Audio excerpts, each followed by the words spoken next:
Welcome to Star 9 News. గంభీరంలో ఉన్న ఇస్కాన్ దేవాలయంలో శ్రీరామనవమి సందర్భంగా సాయంత్రం జరిగిన ఉత్సవంలో భక్తులు అనేక మంది ఉత్సాహంగా భక్తి శ్రద్ధలతో పాల్గొన్నారు. గురూజీ అంబరీష్ దాస్ తన ఔన్నత్యం గురించి విశ్లేషిస్తూ తల్లిదండ్రులపై పిల్లల బాధ్యత మరియు ప్రేమ గురించి చాలా చక్కగా వివరించారు. ఈ సందర్భంగా మానవులు తమ జీవితంలో భగవంతునికి సేవ చేయాలనే చిత్తశుద్ధి ఉండాలని సూచించారు.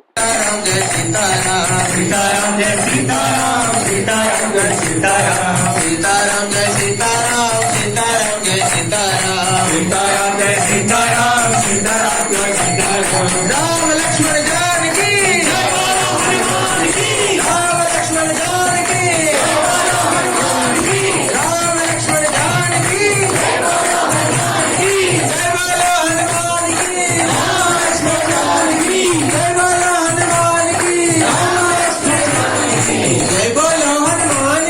राम लक्ष्मण जानकी राम लक्ष्मण जानकी जय बोलो हनुमान की राम लक्ष्मण जानकी जय बोलो हनुमान की सीताराम जय सीताराम सीताराम जय सीताराम कृष्ण कृष्ण हरे हरे हरे राम राम राम हरे हरे हरे कृष्ण कृष्ण कृष्ण हरे हरे హరే కృష్ణ హరే శ్రీరామనవమి సందర్భంగా ఈరోజు హరే కృష్ణ అక్షయపాత్ర ఫౌండేషన్ తరఫు నుంచి గంభీరంలో వైకుంఠ టెంపుల్ కాంప్లెక్స్లో మనం ఈ యొక్క శ్రీరామనవమి ఉత్సవాలు చేయడం జరిగిందనమాట. ఇక్కడే ఈ శ్రీరామనవమి ఉత్సవాల సందర్భంగా మొదట్లో మనం శ్రీరామ అష్టోత్తరం వచ్చిన భక్తులందరి చేత శ్రీరామ అష్టోత్తరం చేయించాం. దాని తర్వాత శ్రీరాముని గుణాల గురించి రామాయణంలోని స్పెషల్ క్యారెక్టర్స్ అంటే ఎన్నో ఉన్నతమైన క్యారెక్టర్స్ దశరథ మహారాజు, శకుంతల వీళ్ళందరి గురించి మనం అక్కడ చర్చించడం జరిగిందనమాట.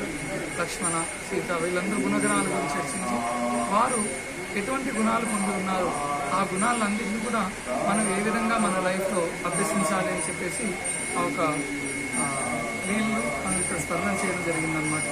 లీలా స్మరణ తర్వాత శ్రీరామ రామాయణం అని చెప్పేసి శ్రీరాముని రామాయణంలో ఉన్న అన్ని ఖండాలు కలిపి ఒక ఆరతి చేస్తా నామ రామాయణం అని ఆ నామరాయణం పాడుతూ భగవంతునికి ఆర్తి చేయడం జరిగింది. అంతేకాకుండా వచ్చిన భక్తులందరికీ కూడా ఇక్కడ ప్రసాదం ఇవ్వడం జరిగింది. సో మా రామనవమి సందర్భంగా మేము అందరికీ విన్నవించుకోయింది ఏ విధంగా అయితే శ్రీరామచంద్రుడు భక్తులందరినీ ఒక ఆపర్చునిటీ ఇచ్చారు రామునికి సేవ చేయడానికి, అదేవిధంగా ఆపర్చునిటీ మనం కూడా తీసుకొని రామునికి సేవ చేసే భాగ్యాన్ని మనం పొందాలని చెప్పేసి మనం అందరికీ ఒక ఉద్దేశాన్ని ప్రాపగేట్ చేయడం జరిగిందన్నమాట. ఆ ఒక సేవ అనేది రామనామంతో మనం జపం చేయాలి.